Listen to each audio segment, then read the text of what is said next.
At the end of the day तुम्हारा brain neuro science के अंदर आता है। चीज़ों को कभी कभी विल पावर और उन पे मत बेस करो, उनको बेस करो साइंस के बेसिस पे। कुछ लोगों का ब्रेन है जिसको हम कॉन्शियसनेस कह सकते हैं, आईक्यू के अंदर आता है, वो ग्रिड के अंदर आता है। उनकी पर्सनालिटी जेनेटिकली हो सकता है ऐसी बेस्ड है कि वो आराम से बैठते हैं, वो 5 घंटा डेली कर पाएंगे काम, आराम से हो जाता है उनको। कुछ लोगों के साथ नहीं होता। How to awaken beast inside? Work really hard, immense work, motivation. Immense work के लिए मोटिवेशन क्या होनी चाहिए? बीस्ट मोड या बीस्ट, ये जो एक्सप्रेशन तुम डाल रहे हो, इसको हम साइंटिफिकली भी देख सकते हैं और इमोशनली भी देख सकते हैं, दोनों पर्सपेक्टिव से देखते हैं। देखो दोस्त, मोटिवेशन के पीछे बहुत बहुत बहुत बहुत बहुत बहुत बहुत रिसर्च हुई है। सो एक एंजेला डकवर्थ है, शायद यही नाम है उनका, उन्होंने पूरी पूरी किताब लिखी है ग्रिट नाम पे। ग्रिट बेसिकली है डिटर्मिनेशन और परसेवेरेंस, ठीक है, और रिपीटेड वर्क, कंसिस्टेंसी। उन्होंने कहा कुछ लोग की ग्रिट बहुत हाई होती है। ग्रिट जो एक साइकोलॉजिकल टर्म दिया उसने, साइकोलॉजिस्ट ही हैं, उन्होंने कहा कि इनमें ग्रिट बहुत हाई होती है, वो बहुत फाड़ के काम करते हैं, और ये क्वालिटी उन्होंने पाई है बहुत लोगों में, ठीक है। ये किताब भी पढ़ सकते हो, GRIT, ग्रिट है किताब ही उस साइकोलॉजिस्ट ने लिखी है। उसने बेसिकली हार्डवर्क या मोटिवेशन पे ही किताब लिखी है कि ओके साइकोलॉजी में होता क्या और लोग जो काम करते ना फाड़ के उनका एलिमेंट क्या है। दूसरा एलिमेंट जो आपको साइंस बताती है वो है IQ। हाई IQ जिनके पास होता है वो अगर अपनी कमर तोड़ के लगाने पीछे में, लेकिन हाँ ऑफकोर्स इसमें मोटिवेशन आपको चाहिए। जिनका हाई IQ वो काम नहीं करता, अगर वो पढ़े ही हैं तो वो वर्क नहीं करेगा। But cognitively high IQ is a very big predictor of success. क्योंकि एंजेला डकवर्थ की किताब आई, किताब के बाद ही आई थिंक उन्होंने जो रिसर्च करी थी 25,000 लोगों की, और उसमें उन्होंने ये कोशिश करी देखने की ग्रिट कितना काम करता है, कितना बड़ा रिस्पॉन्सिबल है, और उन्होंने IQ से जोड़ना चाहा क्योंकि वो देख रहे थे कि काइंड ऑफ आई थिंक शायद she was wanting to prove कि IQ भी इतना मैटर नहीं करता, ग्रिट सब कुछ है, सुप्रीम है। और उस रिसर्च में एक्चुअल में 25,000 लोगों की रिसर्च है, वो काफ़ी फेमस रिसर्च है। उसमें लिखा कि एक्चुअल में अगैन IQ रेंड सुप्रीम। जिन लोगों की IQ ज़्यादा थी they were more successful, you know, and predominantly ये रिजल्ट निकला उसमें। आई थिंक एक मिलिट्री स्कूल में रिसर्च थी, और 11,000 लोग की स्कूल में रिसर्च थी, मिलिट्री स्कूल में उन्होंने उनको देखा जो छात्र थे, और ऐसी रिसर्च है वो। फिलहाल तीसरा एलिमेंट हो गया कॉन्शियसनेस, जो कि एक बिहेवियर के अंदर आता है, आपकी बिहेवियर ट्रेट होता है, ठीक है। कॉन्शियसनेस भी यही होता है भैया, ऑर्गेनाइजेशन, रिपीटेड किसी भी चीज़ को, बिहेवियर को रिपीट करना ऑर्गेनाइज वे में, डिसिप्लिन, ठीक है। कॉन्शियसनेस क्या आता है? जिनके अंदर बहुत हाई एंड कॉन्शियस होती है वो स्ट्रक्चर्ड होते हैं, डिसिप्लिन्ड होते हैं, रूल बाउंड होते हैं, ठीक है। तो वो चीज़ों को कर सकते हैं again and again and again and again. अब आई तुम्हारी इमोशनल मोटिवेशंस। इन 3 साइंटिफिक फैक्टर को आप रख लें, कॉन्शियसनेस, IQ और ग्रिट, इधर ये तीनों को रखते हैं।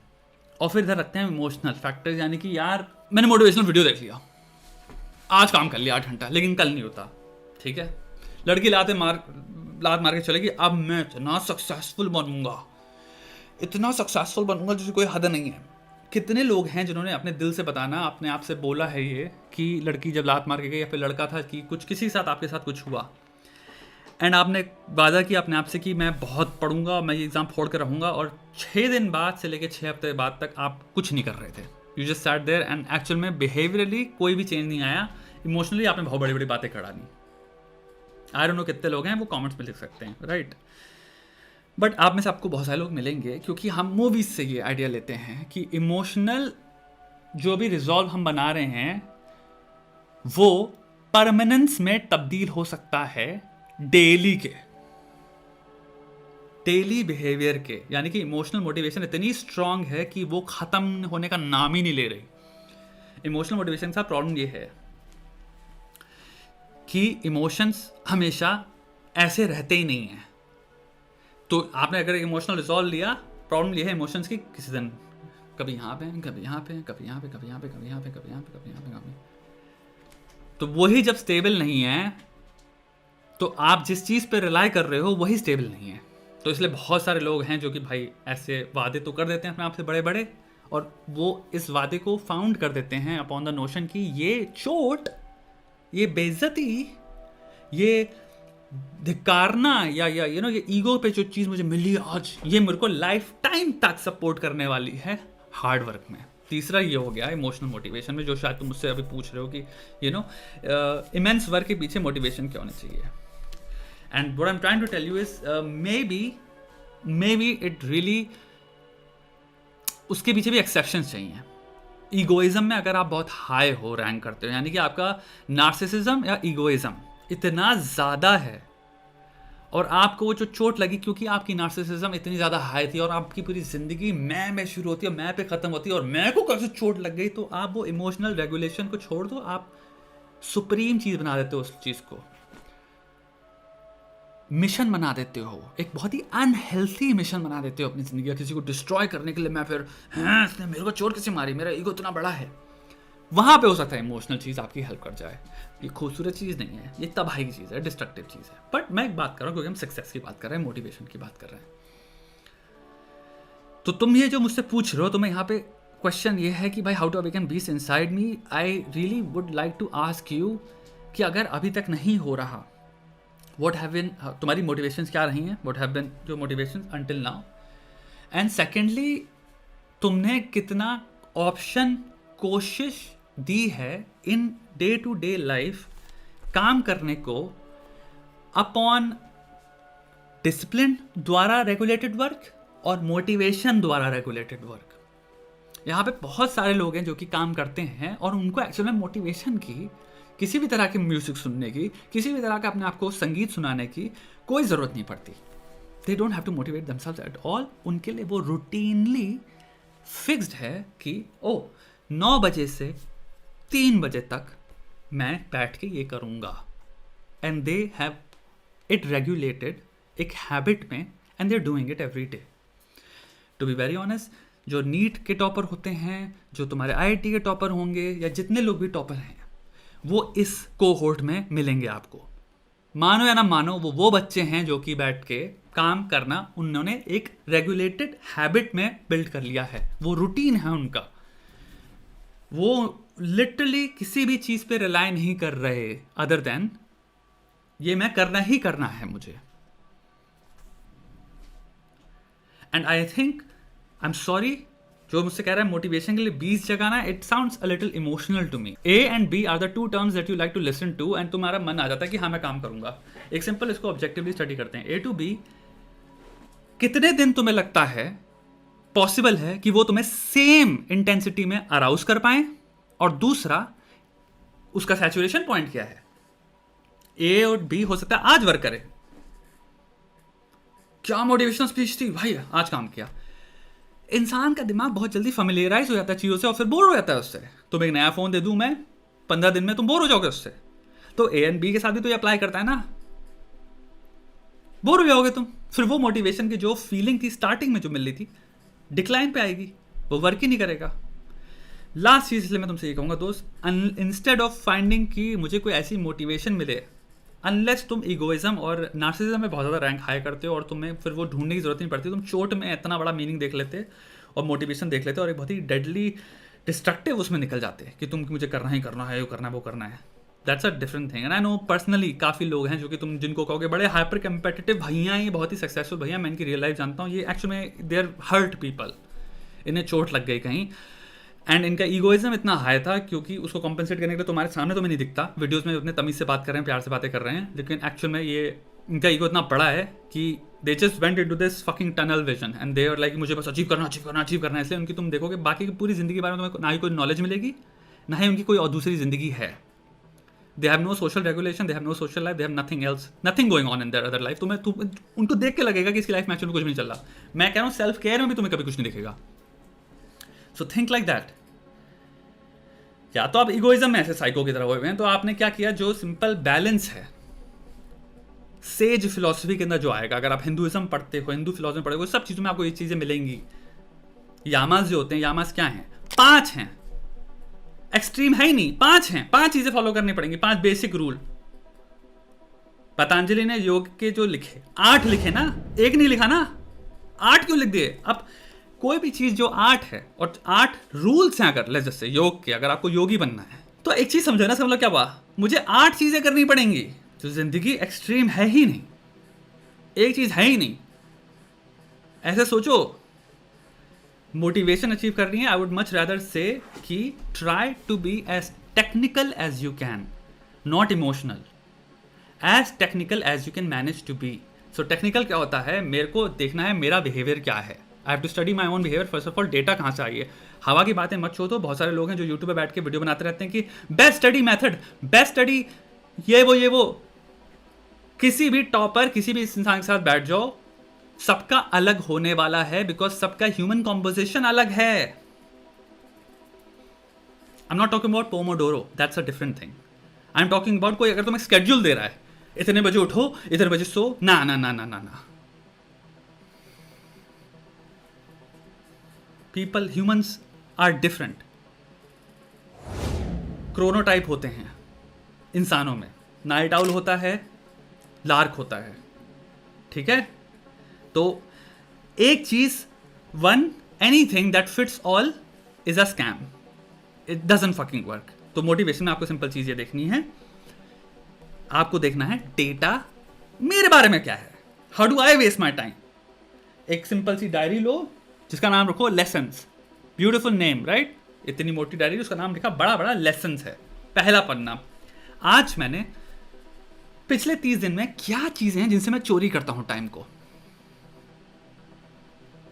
वो लिखना स्टार्ट करो और उनकी रेमेडीज लिखनी है तुम्हें। तो लेट्स से मैं सो के उठता हूं हर रोज 12 बजे। आदमी क्या करता है, भाई 12 बजे सो के उठता हूं मैं, तो मुझे इसकी फाइट के लिए क्या करना पड़ेगा, I have to wake up at 5 AM। ये तुम 2 हफ्ते 5 बजे उठने के लिए कोशिश कर रहे हो। 2 हफ्ते हम इसलिए नहीं पढ़े क्योंकि हम कह रहे हैं अरे यार रोज मुझे 5 बजे उठना है ना, इसलिए नहीं पढ़ रहा हूँ। जिस दिन 5 बजे उठूंगा उस दिन पढ़ूंगा, मुझे फलाना इंसान ने बताया शेड्यूल ये वर्क करता है। घंटा ना, 12 बजे उठते हो, 8 बजे उठते हो, 10 बजे उठते हो, 10 बजे तुम्हारा पहला हो गया। 12 बजे से स्टार्ट करेंगे काम, पहला ये रूल हो गया। तो अपने आप को गाली बकना बंद करो कि मैं 12 बजे उठता हूँ, नहीं। 5 बजे उठने वाले तो हीरो हैं, नहीं।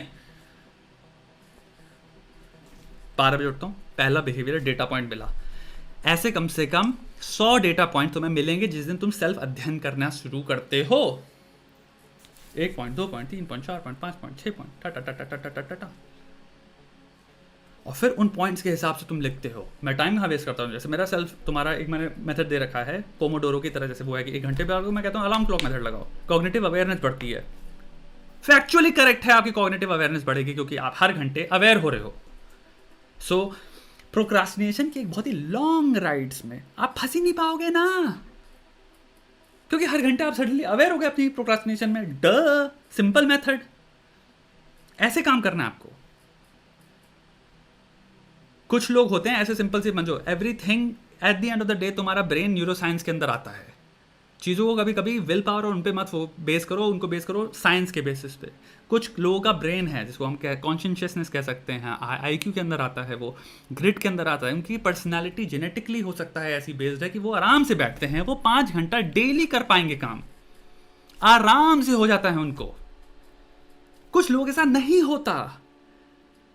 आप यहाँ पे मोटिवेशन की गलती नहीं है, आप बहुत गलत जगह फंस जाओगे अगर आपने वो कहने लगोगे मेरे में मोटिवेशन नहीं है। नहीं, वो उनकी बिहेवियरली वो डिफरेंटली वायर्ड हैं, न्यूरोलॉजिकली।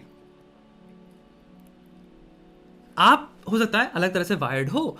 बहुत बहुत बहुत कॉम्प्लेक्स ऑर्गन है ब्रेन, बहुत ही बेरहमी से कॉम्प्लेक्स ऑर्गन है ब्रेन, और तुम्हें उसके हिसाब से अपना पर्टिकुलर बिहेवियर को स्टडी कर करके समझना है the regulation of your behaviour, जिसके बेसिस पे आप प्रोडक्टिविटी हैक कर पाओगे। हर इंसान अगर ये बिहेवियर स्टडी करेगा, मैं तुम्हें लिख के दे रहा हूं, सबका answer to peak productivity, hyper productivity is going to be different, is going to be very different. So आपको मॉडल दे सकते हैं हम किस बेसिस पे आपको स्टडी करना है, बट हम आपको आइडियल स्केड्यूल नहीं दे सकते ये कि इतने बजे से उठो, इतने बजे से ये करो, इतने बजे से वो करो। ब्रो नहीं, हर एक इंसान का वो अलग होने वाला है। मेरा अलग होगा तुमसे, तुम्हारा अलग होगा किसी और से। कोई इंसान होगा 5 घंटे पढ़ सकता है, कोई इंसान होता है 10 घंटे पढ़ सकता है, कोई इंसान हो सकता है 7 घंटे पढ़ सकता है। क्या रिपीट कर सकते हो? ऐसे सोचो, ये सारी चीजें वो करती हैं। तो मेरे दोस्त, बीस्ट पे मत में भी रिलाई करो। Beast is an animal, it's not a developed brain. The beast does not have a developed brain, right? You have. Maybe अपने brain पे rely करो, not the beast, to work hard. And current patterns notice करो, current patterns के basis पे देखो मैं कैसे काम को मैक्सिमाइज कर सकता हूँ. Strategies work my brother. Emotional rageful चीज़ें एक्सेप्शनल, अगर इगोइज्म नार्सिसिज्म इनमें हाई हो तब आप कर ले जाओगे, क्योंकि फिर वो इंसान अपने आप को कमरे में बंद कर लेगा, वो ना नहाएगा, किसी से बात नहीं करेगा, वो बस कुत्ते की तरह काम करता रहेगा क्योंकि उसको किसी को हराना है. That's a very fucking toxic pursuit, self destructive, क्योंकि आप सोशल अडेप्टेबिलिटी की धज्जियाँ उड़ा देते हो, सोशल ऑटोनॉमी की धज्जियाँ उड़ा देते हो, आप हेल्थी लाइफस्टाइल की धज्जियाँ उड़ा देते हो, healthy living, healthy thinking, holistic thinking, हर चीज़ की धज्जियाँ उड़ा देते हो. और आपको टॉक्सिक नहीं होना. वो जीत का क्या फ़ायदा. इसका एक टर्म होता है ना, पायरिक विक्ट्री कहते हैं उसको, जिसको पता है. पायरिक विक्ट्री वो होती है विक्ट्री जिसमें कि आप जीत तो गए लेकिन वो जीत हारी थी. वो जीत की कॉस्ट इतनी हैवी थी कि वो लिटरली जीत है ही नहीं, वो हारी है. इसे पायरिक विक्ट्री कहते हैं, ग्रीक टर्म है ये. तो पायरिक विक्ट्री नहीं पानी अपनी ज़िंदगी में कि उनकी कॉस्ट इतनी हैवी थी उस चीज़ को जीतने में कि सब कुछ लुटा दिया. तो एक्चुअल में आप हारे ही हारे हो, बस कागज़ में जीत गए. What's the fucking point of that kind of victory, bro? सब लुट गया, लेकिन जीत गए माइंड में. लेकिन सब जा चुके, जिनसे प्यार करते थे वो सब चले गए, कोई रिश्ते सारे खराब हो गए, सब कुछ सब किधर जोड़ गए. सो कैसा रहा यार सोल्यूशन, तुम लोगों को बताओ यार.